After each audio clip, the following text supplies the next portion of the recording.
I did it once and I'd do it again. Gonna get beat. You're gonna taste defeat. Cause I lie, I steal, I cheat.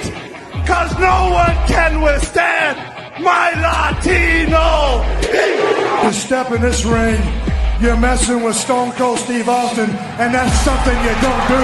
Do I think you could beat my ass? Hell no. Do I think I could beat your ass? Why, hell yeah.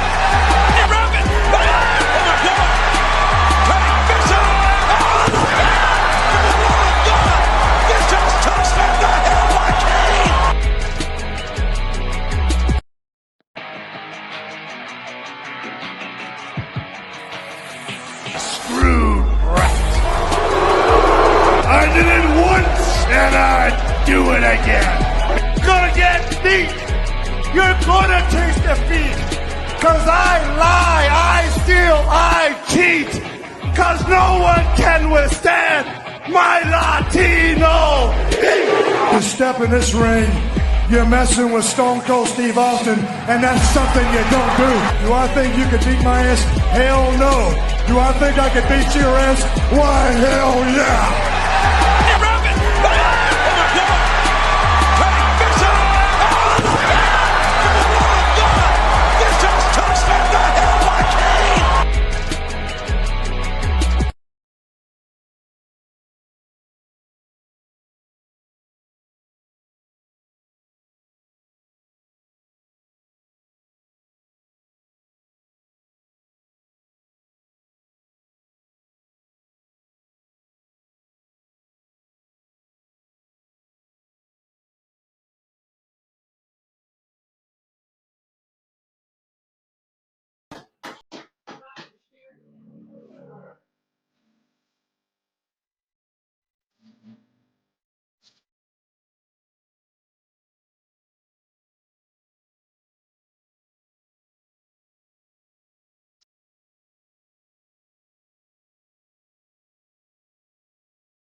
Well, let me tell you something, brothers. Welcome to the Hogan Tribute Show. Brandon, Terry, how we doing? Doing great. Welcome to Monday Night Havoc. Doing great as well. Get over this, whatever I had, but I'm doing good. Well, I'm glad you're over it or getting over it. This is a show that we've been planning for, ever since we heard the news. I know that people have their opinions on Hogan or whatever, and I'm not allowed to tell you how you feel about Hogan, but you're also not allowed to tell me how you feel about Hogan. And what Hogan meant to me in my childhood is something that's really unmatched by a lot. He was a larger than life presence that came about. And, when you saw him come on the screen as a kid, Terry, you're my age, essentially. So when we were little kids, and we saw him pick up Andre the Giant and slam him, that was it. It was over. The star was. What? Yeah, What? that was definitely an iconic moment, and just one that it's always gonna be embedded in our memories for everyone to see. I can't even spell it. This is fact, though. Yeah. So really cool. So next week, not next week on the show, but the week after, I'll have a really cool tattoo to show everybody. I'm not gonna. I think y'all know about it, but everybody else does not. So Brandon, let's start. What did Hulkamania mean to you? Do you want to run that video? Yeah, run it. Yeah. Right. So, if anybody watching, this is just a little tribute video we threw together. Like he said, you can vary on opinions, but the man's impact in the business can't be denied.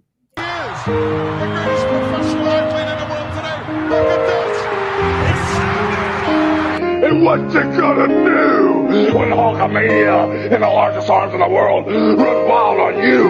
What you gonna do when the New World Organization runs wild on you? The thing is, man, you and I got a problem, man. Yeah, oh really, you and I got a problem. It's the problem. Blah, blah, blah, blah, blah, blah. Are you actually gonna do something, or are you just gonna stand up there like the bitch that you are?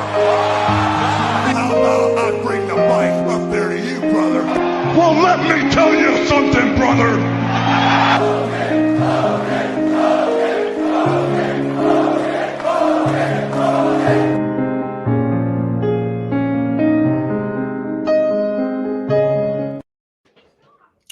It's a little bit of a tearjerker. Man, you gotta love it. Yeah. So Brandon, tell me what Hulkamania meant to you. I think Yes, he did. when I think of like wrestlers that were like my favorites, he's not one of the first names that just being straight up completely honest. But when I think about like who got me like really like bam, like eyes on the screen, music, everything, he's one of the first names that come up. It's just something about his aura, his presence, how he carried himself, how he could captivate your attention. He was perfect.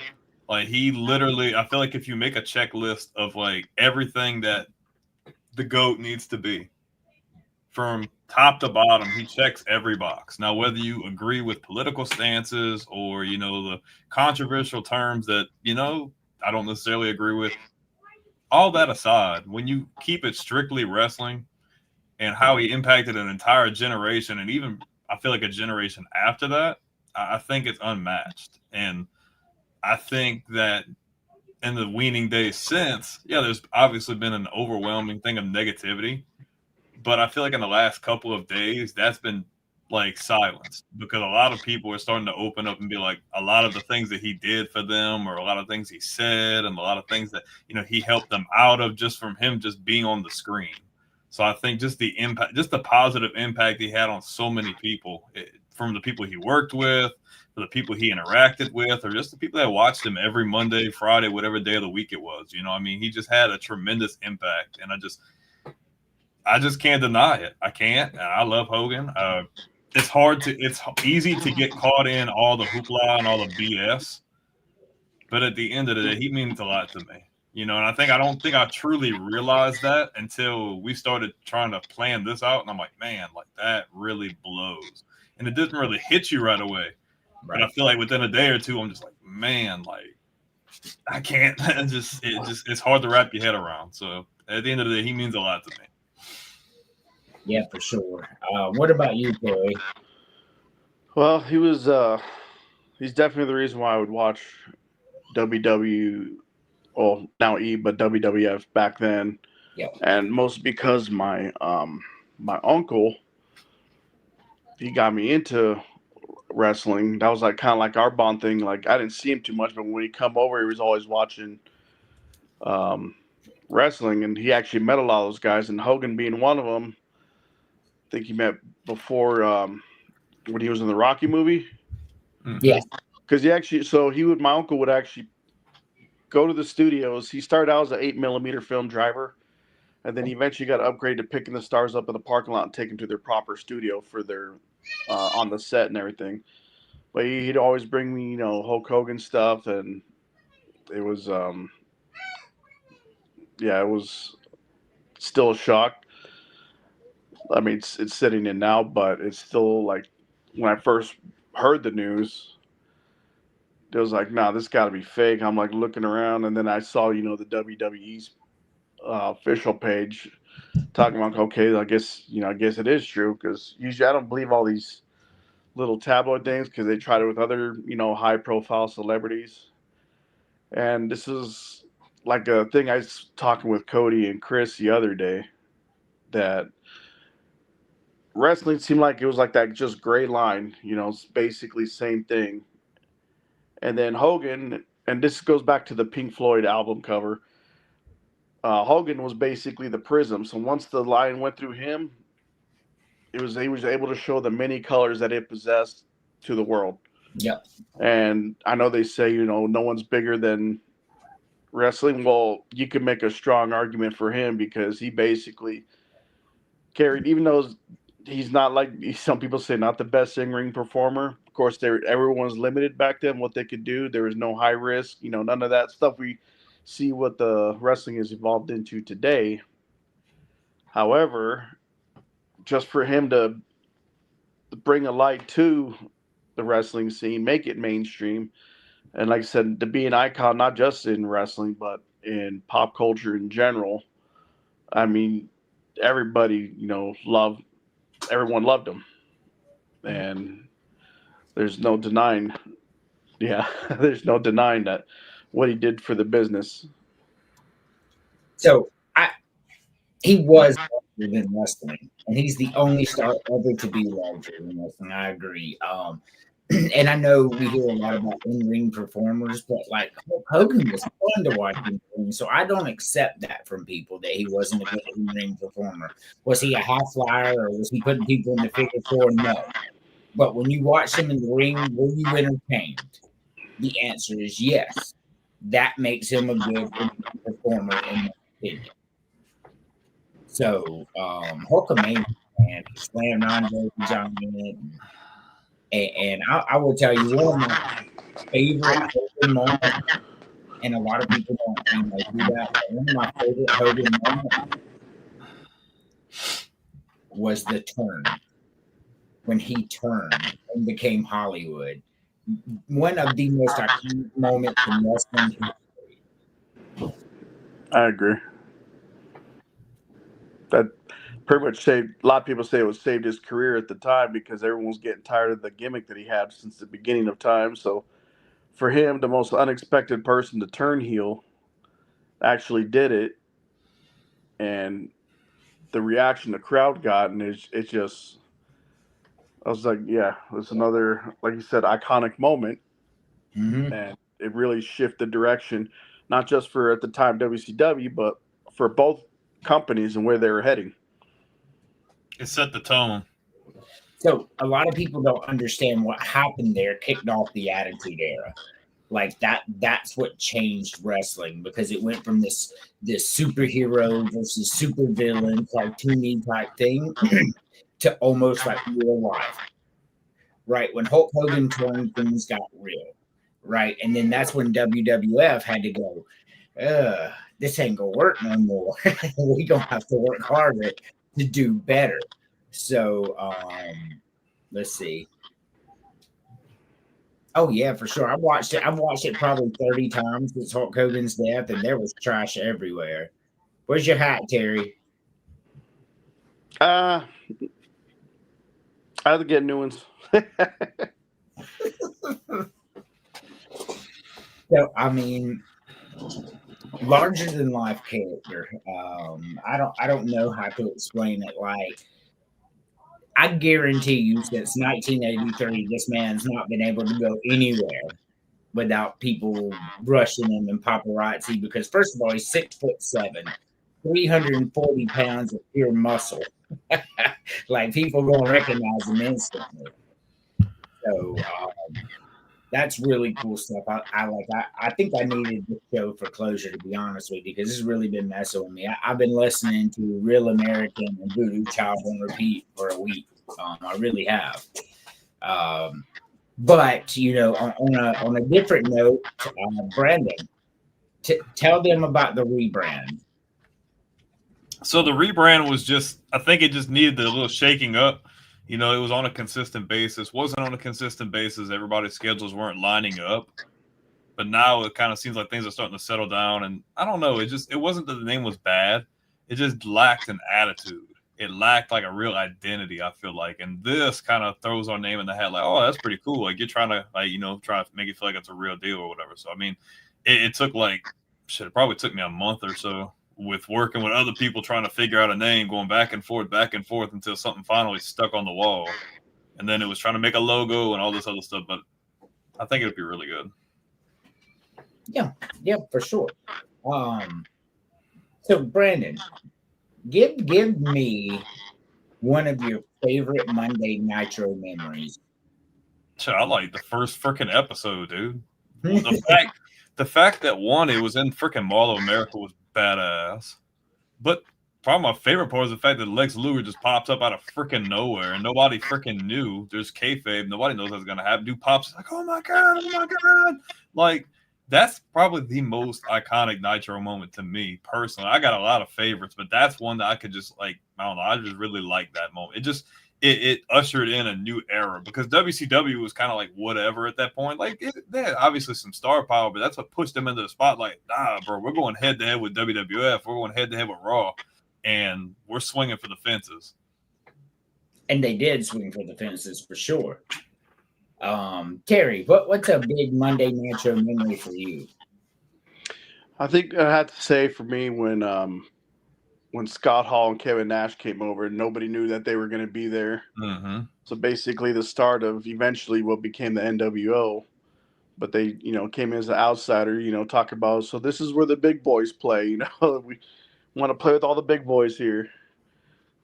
I like that too. That was really cool. Because they're like, what the hell is Scott Hall doing here? What the fuck is he talking about? Like, what you talking? Well, dude, you ain't supposed to be here. You can't come here. It was really good too because he's like, you know who I am, but you don't know why I'm here. Man, that's iconic. Like that's one of the most iconic lines in wrestling history right there. It was really cool. For me, one of my favorite Nitro memories was when Hulk Hogan beat Macho Man and got his title back because he had dropped the title to Sting. And then Macho Man had beat Sting for the title. And then on a random, because back then wrestling was great, man, because like a random Monday night or Thursday night, man, you could get the match of the century. So like, they come out and Eric Bischoff's like, Macho, you're going to be defending with Hulk Hogan tonight. And then it was a clean match because they were both NWO and nobody interfered and Hogan beats him and gets the title back. That was really cool for me. Launching Andrew's favorite wrestler into the van. I mean, like that's James is the one that begged for the toy. He did. He was the only one too. The only one. Oh, but wait, we're not bringing up overrated wrestlers on our show tonight. So that was definitely one of my favorite moments of Nitro. Another really good Nitro moment is when they had fucked with Sting and brought the fake Sting out with the face paint and acted like he had joined the NWO. And then Sting disappeared for months and months, because he came out and he said, that wasn't me. Like, and if y'all believe that, fuck y'all, essentially. Then he left. He was gone like 6 months.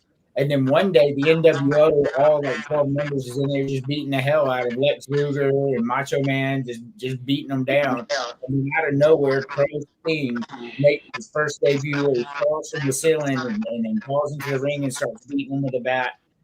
That shit was cool. I remember the Sting Army angle. They just kept coming in from the stands and everything.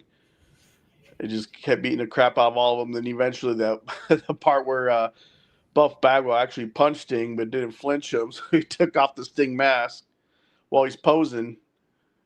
Then gave him the Scorpion Death Drop.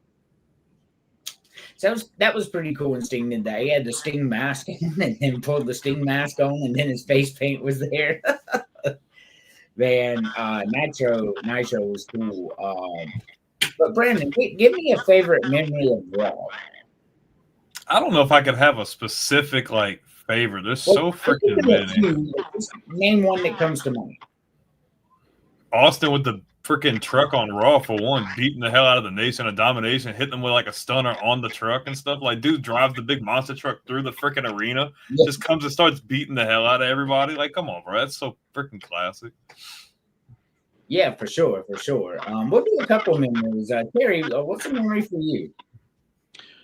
For one of my top moments is when we saw the debut of Chris Jericho, because even though he was, in my opinion, he wasn't used properly at WCW, it seemed like they knew how to use him in WWF, and just the pop that he had, and then he goes right after the top guy in the company at the time, and just all the memories and great angles they had with each other. That was by far part of my top Raw moment. Yeah, that I'm still trying to share this in the background just so y'all know. We're getting good views right now, and I really appreciate everyone. So I'm just all right. So I reposted again. All right. So gosh, for me, I think like I have so many HBK ones that I could get to. But one of my favorite ones actually involves Stone Cold, man. So like Stone Cold had got screwed out of his title the night before. I don't remember which particular pay-per-view. So he comes out at the beginning of the show, and he's like, well, y'all all got a real problem on your hands because there ain't gonna be no show till somebody comes out here and gives me my title shot. And then like everybody comes out and they're like, hey man, I think it was Gerald Briscoe, Pat Patterson. He's like, I'm not coming out until you give me a title shot. And then Mr. Man comes out. They have a back and forth. So then, Stone Cold's like, fine. So Stone Cold leaves with him. The first match starts. It's like 30 seconds into the match. He comes running back out and just beats the hell out of both of them. And then gets a chair from the side, sets it in the ring, and says, I told you I'm not going anywhere. I was dying. He's just such a bully, bro. What's a favorite memory for you? On Raw? Brandon, give me another one. Raw, yeah. I liked when Kane got unmasked. I thought that was crazy, bro. Freaking lost the match, and they're like, oh, whatever, you got unmasked. And RVD's like, okay, whatever. And dude freaking pulls his mask off. And Jerry's like, what the fuck is that? And he just freaking picks freaking Rob Van Dam up, freaking choke slams him, freaking fire. And then obviously led into like his most badass persona after that with the freaking towel on his head and the chains and shit. I thought that was freaking badass. Yeah, that was a good one too. And so on that one right there in particular, James, it was so funny because he comes out there and Vince is like, why are you out here? He goes, why am I out here? Because I got a problem with this guy. He's got his little beady eyes. On the planet. Yeah, he's like, he calls himself the baddest man on the planet. Well, I take problems with that. Yeah, the DX reunion was really good too. Bro. Okay, I just want to say something. He brought up the DX thing. Ain't nothing was funnier than having Shane and all them at the top of the ramp and them supposedly dumping shit all over them. Oh, that was funny. Oh my gosh. I remember being like a teen. I'm like, what the fuck? I do this freaking dumb shit all over. I'm like, what? He's like, there's corn in it. That was good. What about you, Joe? So when Stone Cold came out with the beer truck just to soak up, I always forget the name of the faction they had. Yeah, that was the corporation. That was the that was the corporation. Okay, so I was right then. Yeah, when he came out, the corporation just while Rock was talking his shit, and then just soaks everyone with beer and stuff. They're all struggling to climb out of the ring and everything. You say that, but like you start thinking of like your favorite moment. My favorite one's Milkamania, bro. Like nobody expected dude to come out with a freaking milk truck, and then he proceeds to hose them down with milk, and then do the Stone Cold with the milk cartons. That's like my favorite. That was a good one too that Jonathan just put there when the lightning hit the casket and he came out. Oh, freaking Undertaker's got Stephanie in the thing, and the thing's like, I'm going for a ride, Stephanie. Yeah, DX impersonating the McMahons was funny. I really like when they first formed DX and they're out there and they're just being stupid and they're like, they call us degenerates. They call us Generation X. He goes, so we're the Generation X. He's like, what happened, Rick? Yes, and another part of that, like when Rick Rude left. That was a great Nitro moment too. Yes, he showed up on Nitro the same night. At the same time. Yeah, at the same time he's on Raw and Nitro at the same time because they pre-recorded Raw back then and then Nitro was live. Well, the next week on Raw, they brought Harvey Whippleman out. And he did Rick Rude's like speech that Rick Rude did for DX. Oh, you fat lady! And he come out there and Shawn Michaels grabbed him and threw him out of the ring. He goes, "Well, that was hard to replace." I was yelling. I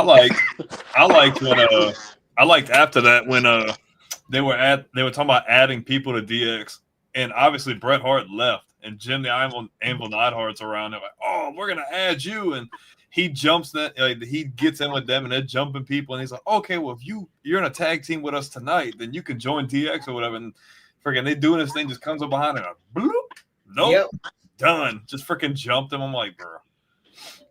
And you never saw Anvil again on Raw. No. And I'm like, dude, that would be freaking cool as hell. Well, what would have been your favorite, if you could think of one, SmackDown moment? Ooh.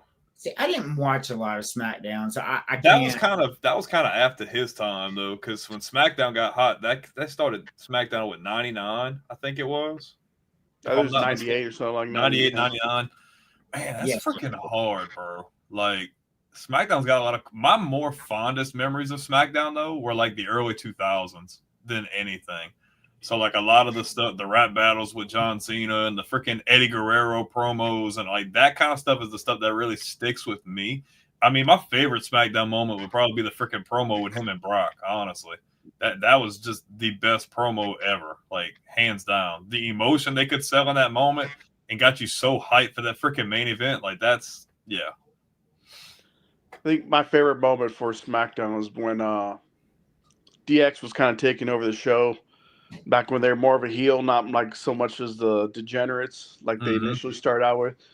So when they took out, I think earlier night, they took out Kane and then he took out The Rock. And then they were going after Stone Cold. And then little by little, Stone Cold was picking them off one by one. Mm-hmm. And when he called X-Pac on the phone, he's like, like Casey Kasem says, reach for the stars. He looks up and the ceiling falls in on him.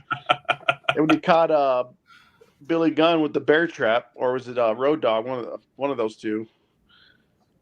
And and then when they're all in the ring waiting, he dropped the big cargo net they use for aircraft, go and start beating the hell out of them. And then here come Rock and Kane to come help out too. That was good times.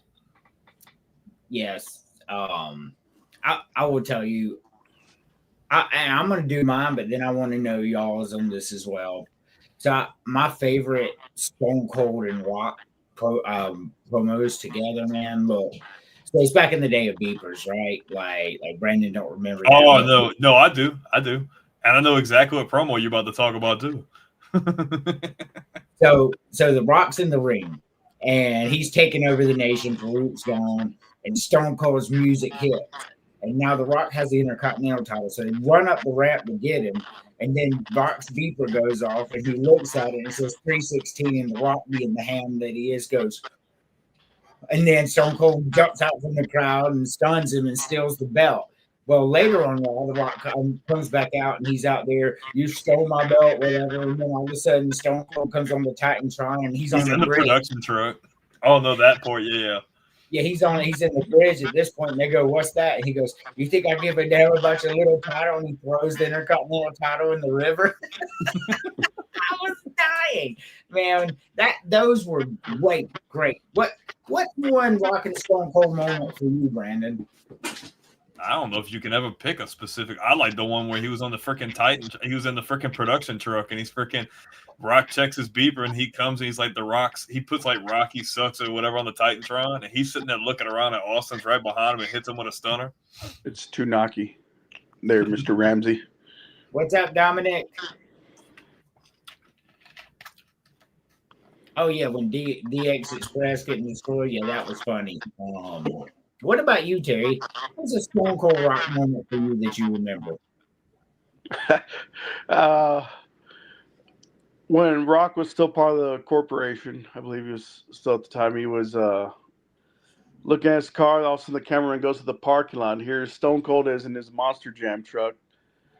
And he just smashes the Rock Lincoln like it's I mean, I'm sure it was something special back then when we ran over his car and crushed it. But then having one of those cars myself, I'm like, dang, this was luxury back then.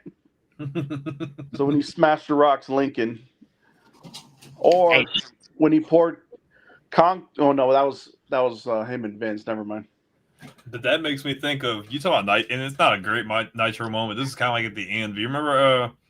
I don't know if it was Goldberg and Sid Vicious, but they freaking had a thing going and freaking gets a monster truck and drives over Sid Vicious's car, and he's like freaking out. He's like, "You motherfucker!" The freaking car's just like flat as a freaking board. Like, yes. Oh man, but what about Sid Vicious off the top rope? No, that's ugly. That's ugly. That's like the Joe Theismann leg. Yeah, it's pretty bad. Ooh, that was rough. You know what we're talking about, Terry? Oh yeah. That's an ugly injury. The big atomic boot. Ugh. And didn't he just walk off too? I don't know. No, I think I thought they dragged him out kind of because, like, he was looking at his leg. He was like kind of screaming, and then Scott Steiner. Or it was against Scott Steiner, right? Yeah, I think so. That's what happened, and he's kind of looking. He just kind of just stopped what he was doing because you're like, oh my god, no, that ain't it. Yep. But we talking about funny.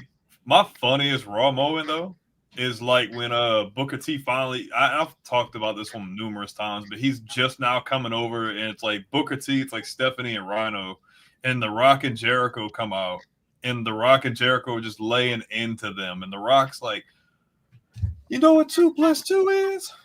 Yeah, Thomas Jefferson, sucker. Yeah. He's like, there goes your mama riding on that short little yellow bus. Shit. Man, look, Jericho. Speaking of Jericho, we're talking about favorite Raw moment. This is like kind of newer, so this is a surprise y'all for me. But when he come out there and the very first time he rolled out that paper and pulled the pin out and goes, "You just made the list, man!" Like that shit. Those promos were fucking hilarious, man. Like Jericho tripped me out with that shit. Jericho's one of the goats. Like if you don't acknowledge that, you're just a hater, or you don't know the business. I loved him in the highlight reel, especially what was it in 05? In 05 when they had the draft and John Cena got drafted to Raw. That whole segment with him, Jericho, and Christian was hilarious. Oh yeah, for sure. I remember the two things about Jericho. Well, like one of the list when they were about to do that Survivor Series match, when I think he was on Team Raw. Mm-hmm. So as he's talking, after he was talking to AJ Styles' soccer mom haircut, he looks over. He's like looking between. He's like, "Wait a minute, what the hell is that?" He's looking at what's his name? The one that was with Dean Ambrose. Seth Rollins? No. The goofy-looking blonde-haired guy with like no chin. Oh, you talking about the one that was with what's her name, Carmella, James Ellsworth. James Ellsworth. Yeah. He's like, "Hey, you're a pretty goofy-looking fella. You know that? You know what happens to goofy-looking fellas on this show?" And then like he proceeded, he's like calling him. He's like, "You know what happens, Vince McMahon?" Ain't nothing funny than that shit Andrew always talks about with the freaking the WWF versus WCW team, and they're sitting there trying to give a freaking pep talk, and every time Vince says something, Austin freaking repeating exactly what he says, and then Kurt Angle's like trying to get into it. He's like, "Dude, shut the fuck up, dude." He just keeps freaking hitting on him and shit. He keeps hitting the Undertaker. He's like, "Hey, bro, you got one more time, bro. Don't hit me, bro." Like, Dude, that shit, he's repeating Vince McMahon. But yeah, so James just put, and I confirmed, rest in peace to Ryan Sandberg, second baseman for the Cubs in my childhood. Okay, so July is just dead to me at this point. Me too. Like, get the fuck out of town, bro. No, you can't have anybody else, bro. We got like 2 days left of the month. Like, you can't take nobody else, bro. Wait till August. Damn. Yeah. Damn, man. I like Ryan Sandberg. I think we're good for the next quarter here because the names that were taken. We're good for the rest of the year. Yeah. That's insane. But yeah, he was trying not to. That shit was funny. He'd be like, "We're a team," and he turned to Undertaker and goes, "We're a team." He's like, but then he smacks Kurt Angle. I was dying. Dude, it's so funny, bro. Like, them two were like comedy gold together. Austin and Angle were like perfect together. We talk about how funny Jericho and Rock were, and they were like fucking hilarious. But Stone Cold was one of the funniest wrestlers ever. Like mean funny. What I mean. Like he comes out there, wherever he goes. The guy's like, "What are you doing in the middle of my match?" He says, "Shut up, you French bitch," and then just starts hitting him. It's like you subscribe to the notion that we should bring bullying back. That's what you get when you watch Steve Austin. Like, yes, you did. Yeah, July can go away. Oh yeah, his hero pose. Yes, holy shit, that shit was funny though. Oh, you remember? We're talking about Austin. You remember when him and Triple H were in the Royal Rumble and they were going back at it, and the Hurricane comes out? Yes. He comes out, he freaking gets one with the thing, gets the other one, and they're sitting there like, oh, this one.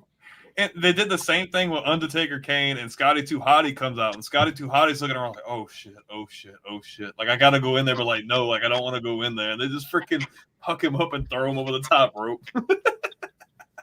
But they did the same thing with Kane and Jamie Noble and Batista. He just comes in, is like Ric Flair chopping both of them, but he's like swinging above his head because that's where their chests are at.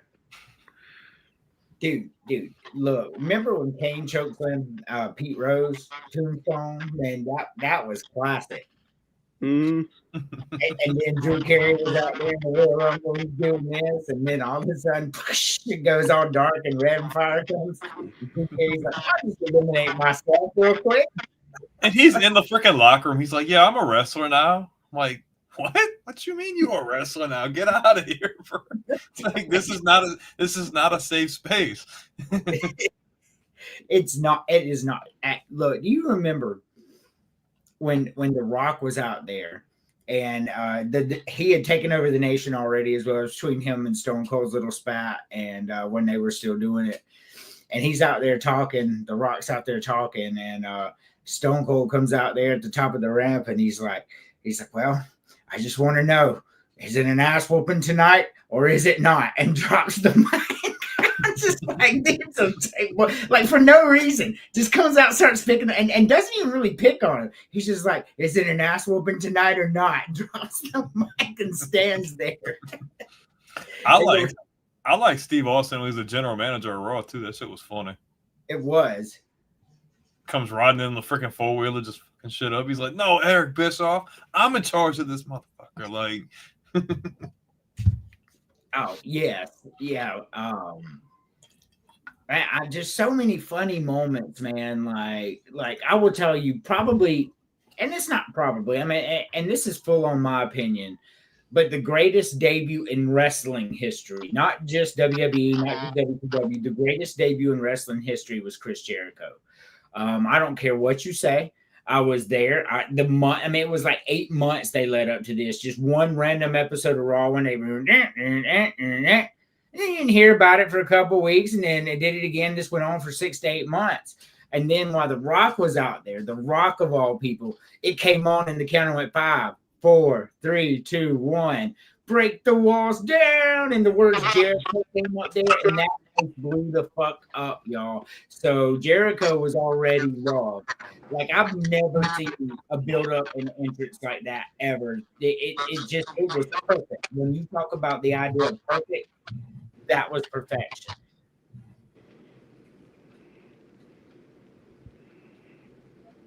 Yes, Countdown to Millennium with Jericho. Been great. I'm sorry, like I just like Hulk Hogan. The way the crowd was insane.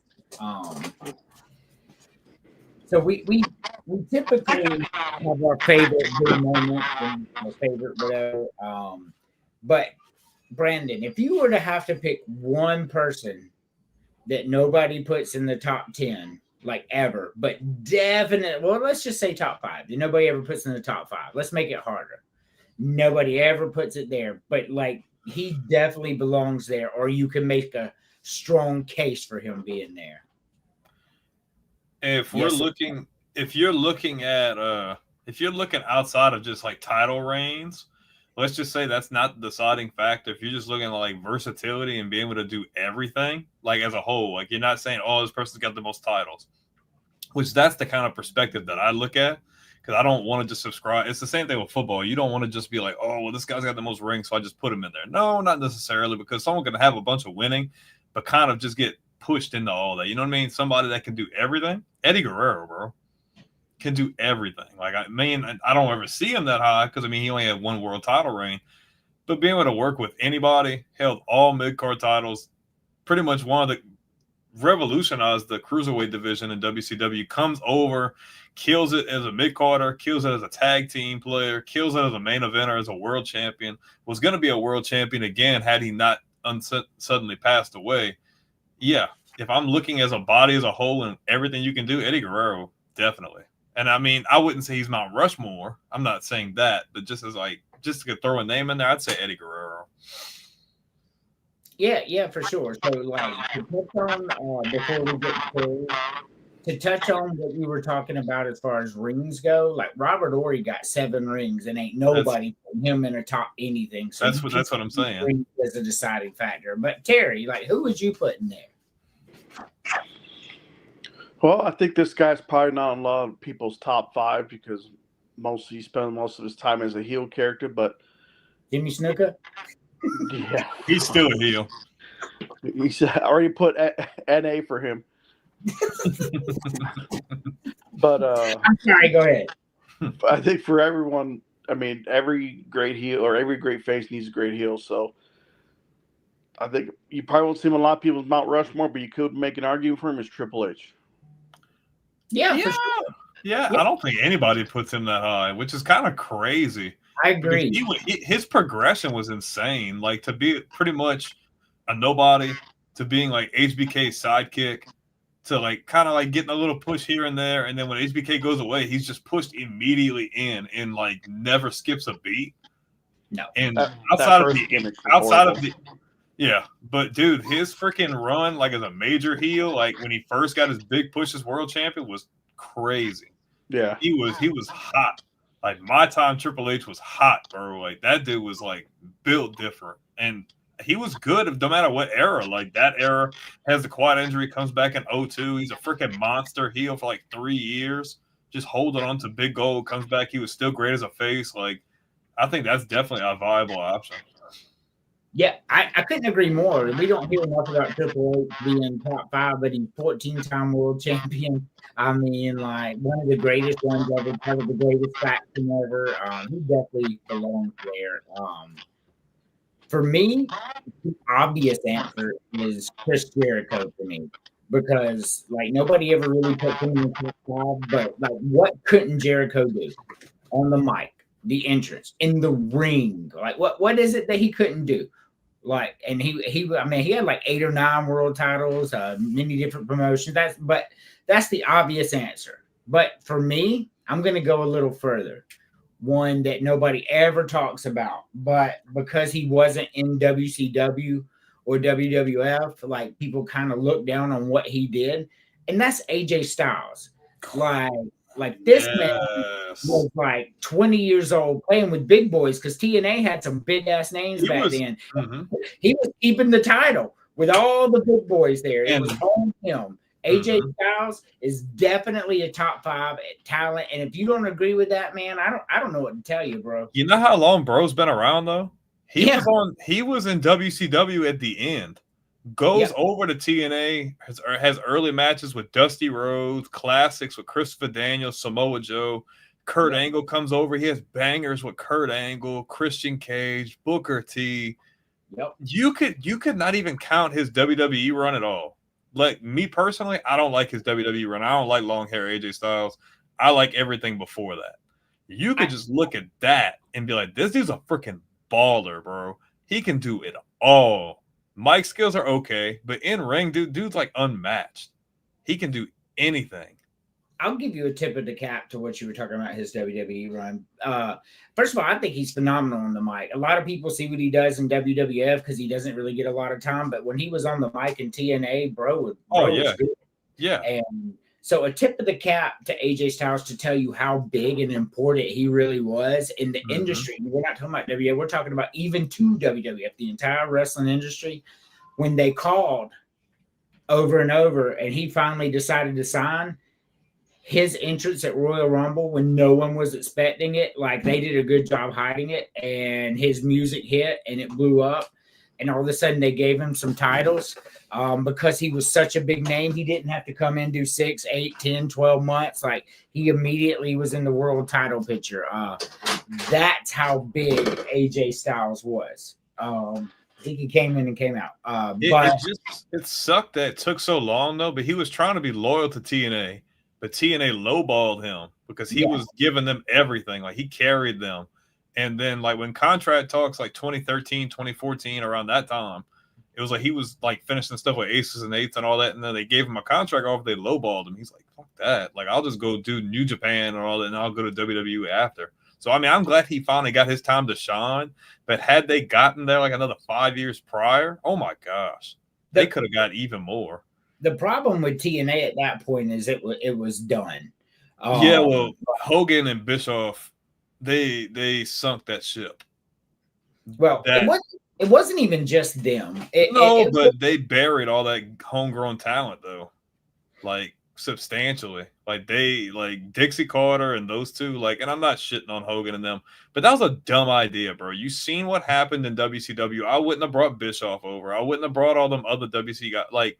You didn't have to do that because you had a significant difference. You had a 6-sided fucking ring. You had all these guys that were no names and they're freaking killers, bro. They're all great. I'm okay with you bringing a bunch of WWE guys and stuff, and that was cool. But like when you had like Bischoff and Hogan like kind of like running the show, and then you start trying to do everything like they used to do, that's where I feel like you lost the audience. And then people were just like, this is dumb. Like, it's going to get killed off like old WCW. And that's pretty much what happened. They killed the brand, and they just now starting to recover.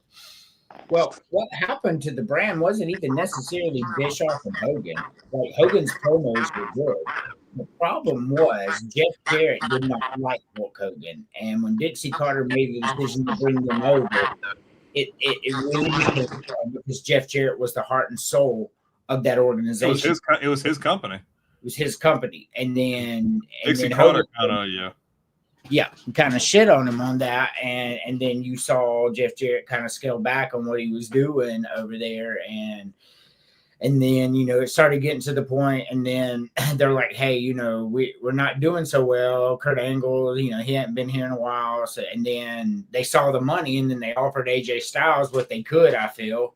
And he was like, no, absolutely not, And then when AJ Styles left, that's when the company died. Like really. Yeah, once they lost the name, they went through that phase of like Impact and Global Force Wrestling and all this. I'm like, dude, like you got good talent, but you lost your freaking TV deal with Spike. Like that was the one that broke the camel's back because that was a great spot to be in. A lot of people were watching that channel. It was a great time slot. It was on Thursday. There were no competing shows on Thursday because SmackDown moved to Friday. They had a great product, and I do agree with you, but I feel like them bringing a lot of them older guys and them getting too much TV time, like Nash and all them and Scott Hall, like they didn't need to be on the TV that much. Like you started taking a lot of the shine away from like a lot of the younger guys, man. I didn't have a problem with like the older guys being on the card, but I just feel like they were pushing the older guys way too much. And like I felt like Joe and AJ and them weren't really getting their respect and that's why everybody ended up dipping. Just got tired of it. Yeah, one of the biggest problems, y'all watched it more than me, but one of the biggest things I noticed, first of all, I think TNA is on their way back to something big. Oh, yeah. wrong. But one of the biggest problems is you talk about, like, you know, you brought in all this great talent, Sting, Kurt Angle, the Dudley Boys, and you really had an ECW type of feel there. You really did. And then you brought Hogan, you brought Bischoff. It was too much. It was too much. Like, there's too much talent. And that was WCW's problem. They had all this talent and no talent. They were mismanaging. Like, I don't have a problem with all those guys being involved, but you're overbearing it. Like, if you want to have the older guys in there, cool, but don't freaking put them at the focal point, because you're already good. Like, right. In the main event Mafia, that was great. Like, all of that was great. But I feel like initially when you brought Hogan and all that, I'm like, that's cool. Like, I fuck with that. Like, I like that. That's different. Like, you're trying to shake things up. And Dixie Carter is like one of the worst things that happened to them. Like, she literally drove them into the ground. When Jeff Jarrett was like running around the NWA title, screwing everybody, hitting people with guitars, and even a little bit after that, that was like the best. They brought in Christian. When they got Kurt Angle, that was a huge deal because nobody's seen it freaking coming. This is like 06, 07. Like, nobody's seen that coming. And they already had Scott Steiner, they had Nash, they had great tag teams, the Machine Guns, LAX, like America's Most Wanted, Beer Money. Like, they had a star-studded roster. They just mismanaged it. Yeah, for sure. So give me your favorite Hogan moment of all time, Roman. Favorite's hard. I'll say, like, one of my most fondest memories, and it's not a big moment to say the least. It's kind of a two-piecer. One, him coming back to WWE and getting to relive the yellow and red, I thought that was really cool. I thought it didn't feel forced either. People wanted it. When he won the tag team titles with Edge, that was crazy. That was really cool. Yeah. And then for him to be the last official WWF champion before they switched over, that was really good. Like, I feel like that whole second push had so much gold in there until they made him be like Mr. America or some weird shit like that. But like, my God. But he had great matches. Like, he was good. He was working with Brock. He was working with Rock. He was working with everybody. Like, I really enjoyed his last run.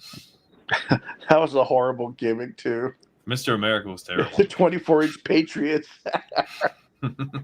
Instead of pythons, yo. Yeah. For me, it was probably passing the torch moment. I think it was at WrestleMania 18 in Toronto.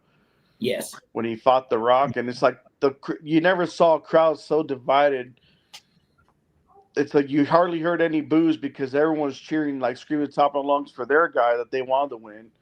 But, you know, I mean, Hogan was getting a little bit more of the pop. I mean, there was slight boos going towards The Rock because I guess the Canadians still wanted The Rock to lose to Hogan, but I don't think anybody's seen that coming either. For Hogan to get that much of an ovation, everybody's like, "Oh shit! Like, what is this? Like, where's all this coming from?" Like, and that's probably what made the transition back to the red and yellow because, you know, Hogan was so overwhelmed during the match when they're standing there like 3 minutes looking at each other while the crowd's chanting. I mean, to witness that in person, that would have been something. Oh my gosh! I'm in a couple of wrestling groups. And there's quite a few people in the comments were talking about how crazy like that crowd was. They were like, dude, the roof then popped off. Like, it was insane. Yeah. For me, gosh, I have, you know, in WCW, I think my favorite Hogan moment was the turn. That was so iconic. But my favorite Hogan moment ever is I went to my granddaddy's house over the summer. My granddaddy's very special to me, by the way. He's passed on a long time ago. And my dad wouldn't let me watch wrestling, and I could catch it because I had my own TV, but I wasn't allowed to watch it, so they weren't going to rip me anything or anything like that. So I'd go to my granddaddy's for the summer. You know, he'd rip me a Nintendo game or he'd rip me a wrestling video when I asked him to. And gosh, I was like 4 or 5, like I was that little. I wasn't even 6 yet, and I rented WrestleMania 3. I popped it in, man, and here we are, Andre and Hogan And I had no idea what happened, like, because you didn't have information like that back then. You didn't know what happened with, like, there was no internet, and they didn't talk about it on TV at that, like they do on ESPN and stuff now, because wrestling wasn't considered, to be serious or nothing. So you don't know. I still had no idea what happened, right? So I pop it in, watch the whole WrestleMania, which, by the way, was so good. And then here's Hogan and Andre. And here I am, 4 or 5 years old. And there's this massive man, Andre the Giant. And Hulk Hogan, who I already loved because I'd watched the Saturday morning and all that. Then I watched Andre just like beating him. And then he hulks up. And then he picks up Andre the Giant. And I'm like, oh my God. And then he slams him, drops the leg, and beats him for the title. Unreal. That changed the whole landscape. Like people say, oh, WrestleMania 1 and this and that, but that ushered in the golden era. That ushered in, that made wrestling mainstream at that point. That blew him up past what anybody would have thought. That's funny. Jonathan picked the same 2 I did exactly. I mean, it was just, he picked him up. like as a kid, I'm a little older than Terry, but I remember watching that, and you felt it was real. I don't know how to explain this to you, but you felt it was really real, and you felt it was important, and this was good versus evil, and everything was real when you're a kid. And he body slammed him and won. Man, I'm crying as a little kid. I'm like, Hogan. And that's what I'm feeling now that he's gone. It's that feeling of a kid again, and the icon and the hero, and he dies, and it's sad, and it tells you, if the immortal Hulk Hogan's going, so are you, and it's a reality shock. Nobody escapes death. It is reality, and Hogan passing really hit me hard. When I tell y'all I've been listening to Real American, I'm on the way home from work yesterday, I literally put it on and didn't say a word or anything other than just listen to it on repeat. But it was perfect. But before we go, give me. I know Chris Benoit is your guy, Terry, your guys, Terry. So before we go, Brandon, give me your favorite Chris Benoit moment. And there's so many, and he don't really. I don't know. It's hard to talk about stuff like that because I'm not worried about scrutiny, obviously, but there's just a lot of controversy around those things. I mean, there's so many cool moments. I remember, and this ain't my favorite, but I remember, what was it? Heyman was the GM of SmackDown, and him and I think he had screwed Benoit the week before or something.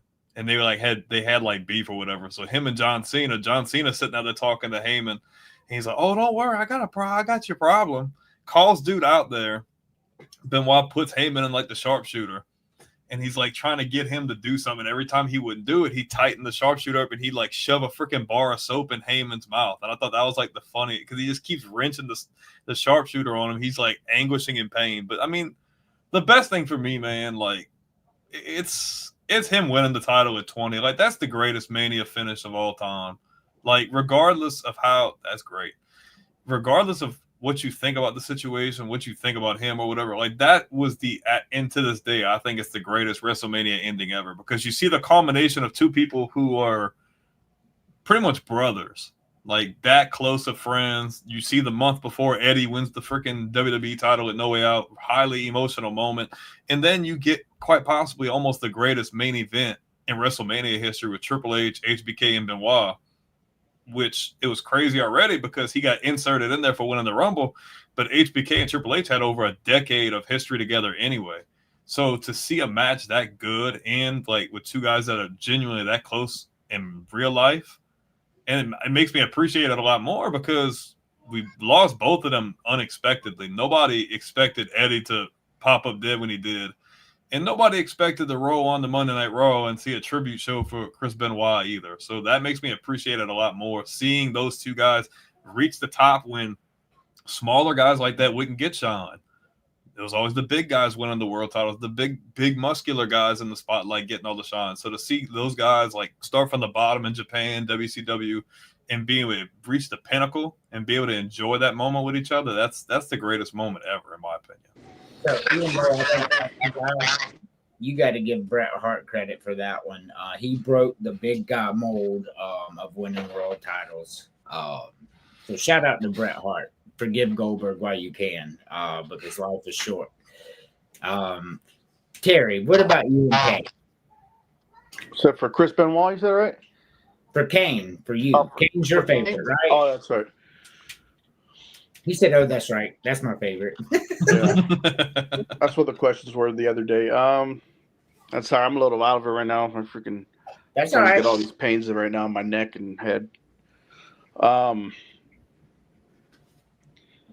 think my favorite Kane moment is when he was. Well, I'd have to go with his debut. Just how everything tied together with the Undertaker, and then just him walking out. You see the whole background was red, and the just flames just popped up, and then you hear JR as passionate as he always was on commentary. He's like, "That's gotta be Kane," and just the way he just ripped the door to see someone. It looked like at the time just towering over the Undertaker, like not by much, but like looked a lot bigger than him, like muscular wise, height wise, everything. Because no one was really doing that at the time. Because I don't even think Big Show was there yet. Because I know they eventually brought him in to help Taker against Kane, but no, he wasn't there yet. He was still at WCW and NWO at that point. Yeah, and he was like another one. Didn't get enough. I think title runs. I thought he should have. So I'd go with that one. But then I also like when he cashed in on Andrew's favorite wrestler, Rey Mysterio, where Rey was all battered. He's like, "I don't get paid by the hour. Let me go and just destroy this dude real quick." That was good. For me, anybody who's watched this show, or even villains for that matter, knows that HBK is my favorite wrestler. My favorite HBK moment, like I'm watching. I watched it live. The Shawn Michaels versus Bret Hart in an Iron Man match. And so it was the first televised Iron Man match ever, by the way. So it goes the full length, the full 60 minutes, and nobody gets a fall. So the ref announces the match a draw, and Bret Hart gets to keep his title. And I was going, "Oh, fuck, of course he did." Bullet Monsoon comes out and he goes, "No." He goes, "I order this match to continue until there's a winner." And Bret Hart's like, "What are you talking about?" And he's throwing spit everywhere. "What are you talking about?" And they order him back in the ring, and then they go, and then Shawn Michaels, man, hits Sweet Chin music, pins him 1, 2, 3 for his first world title ever. He goes down on his knees. He's got the title, and he's crying. That actually might be my favorite wrestling moment of all time, to be honest with you. Not just my favorite HBK moment, which would make sense since I'm an HBK fan, but he got that title. I remember because that's my dude, HBK. I love Hogan too, don't get me wrong, but HBK is my dude. He won his first title ever.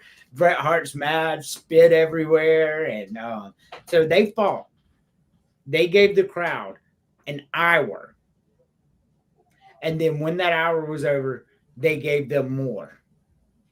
HBK is an icon. Bret Hart is an icon. This was a 5-star match that lasted over an hour. How do you have two talents that can make a 5-star match that lasts over an hour? How much material and would you have to put into it?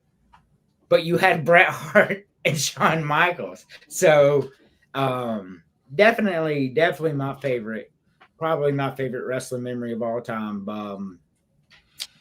But I thought you were gonna say Rey Mysterio winning the Royal Rumble in 06. I thought that was gonna be like your big hype moment, but man, like when we do next week, we'll and do James thought that was like the be all to end all. I'm just like, what is going on, bro? Like, we could do most overrated moments next week, like moments that shouldn't have happened or whatever. I like that better. Moments that shouldn't have happened. I already got one in mind. Good, I do too. I got like 3 in mind already. And they're all have to do with Rey Mysterio. 2 of the No, 3. surprisingly, this my first one doesn't. He was talking about me. No. It's been an inside joke for like the last year. It's like they give this guy title reigns. So I think what sticks in my craw the most about Rey Mysterio is, first of all, he's not entertaining in the ring to me. For a kid, I'd say, but not for like somebody who knows better. Right. And then on the mic, he's terrible. And then they talk about him like and they call him the greatest Latino wrestler ever, while Eddie Guerrero is offensive to me. It just is. Rey Mysterio is Eddie Guerrero. What kills me, and I'm not digging at James, but I'm messing with him because he's not here. He and I'm pretty sure I already know how Andrew stands on this, but he's like the custody battle between Rey Mysterio and Eddie Guerrero was like the greatest feud ever. I'm like, and we're just sitting there like, you got to understand, and I'm gonna have to make a graphic for it. There's like a crazy talk meter that he's like topped out at. Like, you know how you slam the hammer to hit the bell? Okay, well, he's tapped the bell quite a few times, and that day he definitely did. We're just looking at each other like, what's going on? What was so great about that? Andrew's like, I don't remember any redeemable qualities to that at all. And I'm just like, it was horrible. It was not good. He's like, and the WrestleMania match was so good. And I'm like, it was okay. But like the freaking feud was booty, bro. Like, wait, why? It made no sense. Didn't he also say China was like a horrible gimmick for that era? Yeah. I'm like, no, dude, she fit in perfectly with that era. You know, another played in her. You know, another topic that'd be cool: matches that should have been really good, but they weren't. Because like a match right offhand that I think of is when is One Night Stand 05 when Benoit and Guerrero had a match, and everybody thought it was gonna be like the best match on the card, and it was like shit. It was horrible, and they're just like, well, what the fuck? Like, you guys know each other so well. Why is the match so trash? That's a good one. We can definitely do that one.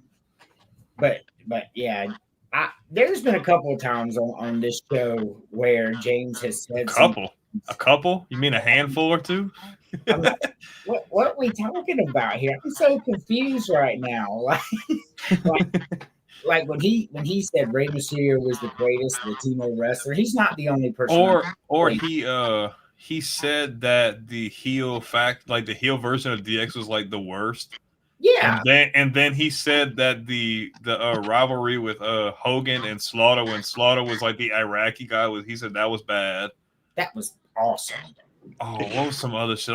We got to gotta remember he wasn't born during that rivalry.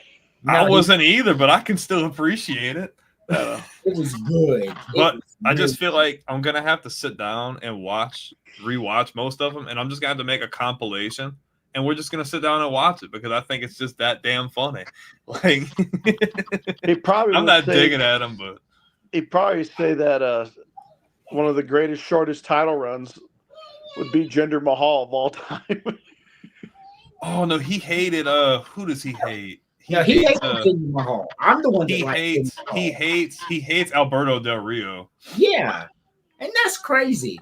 Like outside the ring, a terrible guy. Like we've heard the stories of him beating Paige and all that, but in the ring, on the mic, entrances like the big three, the dude was good. Like his own ring announcer. He said Evolution was the greatest faction too. Yeah. I'm dying. Okay, yeah, I'm gonna have to go back and watch them because I want to put this into video format. He did. He said Evolution was the greatest, and I'm like, okay. And you wasn't even on for that one. And the crazy part is, Evolution isn't even the greatest faction that Ric Flair's ever been in. No, it'd be the Four Horsemen. Yes. You got an old Ric Flair, and then you had two young guys starting out with Triple H. I mean, yeah, they did good. You're lucky if they make a top 10. I like the Four Horsemen when they had Malenko and Benoit in there. I thought that was freaking, and they had freaking Randy McMichael. I thought that was pretty cool.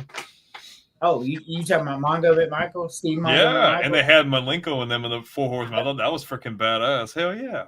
Yeah, those horsemen were cool. I really like Barry Windham in it too.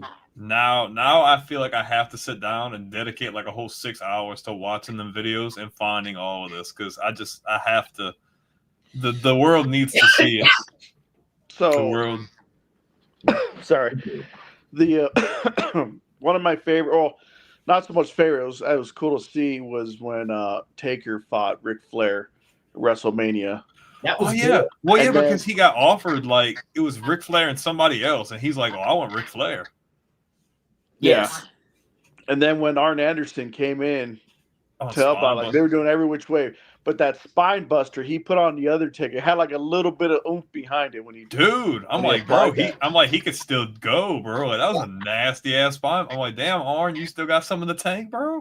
Like, it was nasty.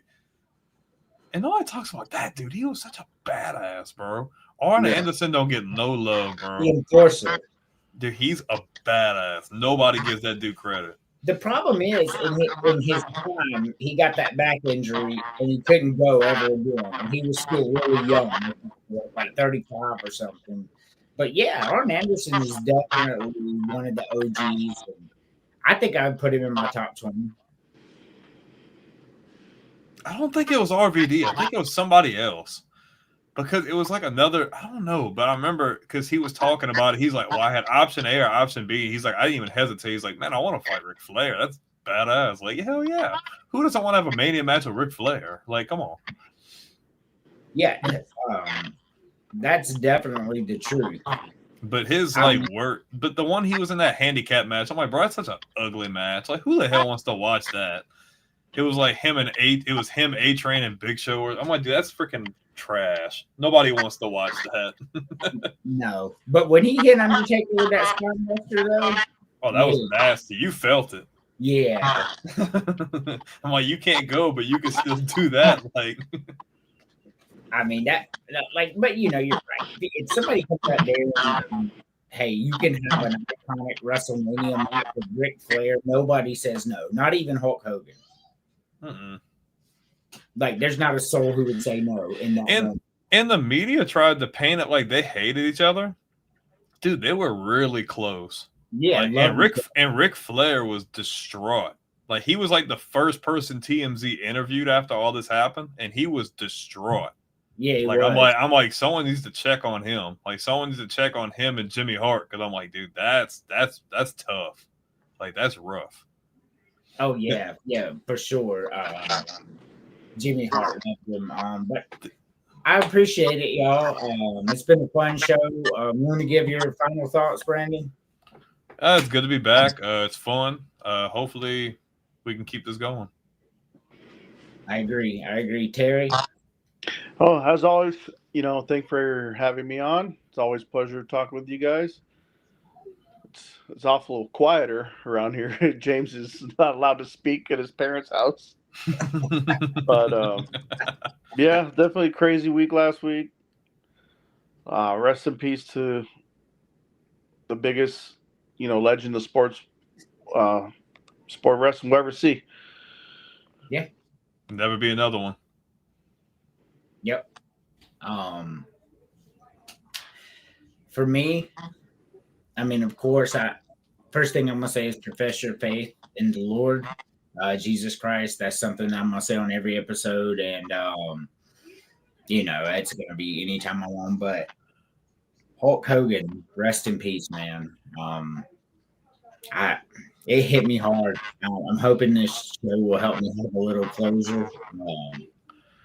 But something I will say though, for all the people who are, if you're genuinely glad for someone's death, you need to reevaluate things. Like, look, I don't agree with what was said, but there's a lot of things that people say behind closed doors that you'll never know that would fall into the exact same category, whether it be intentional or unintentional or intentional. So all I know is he seemed to have genuinely found where he needed to be in the last year or so. and it seemed like I seen a genuine difference. Now, whether he was genuine or not, none of us will ever know.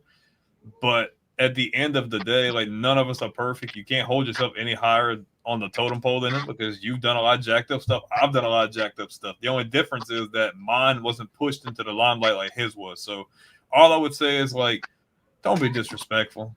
Be respectful. If you don't agree, you don't have to agree. Like, everybody's entitled to their opinions, but this is all I'm going to say. If he was genuine in his faith and what he said, then none of that stuff matters, and he's in a much better place, and he found peace, not having to be harassed like he's been harassed for the last decade. Yeah, for sure. Thank you guys for being on. I will see you again next week. I'm on vacation, so I'm available, so I'll definitely be here. Rest in peace, Hulk.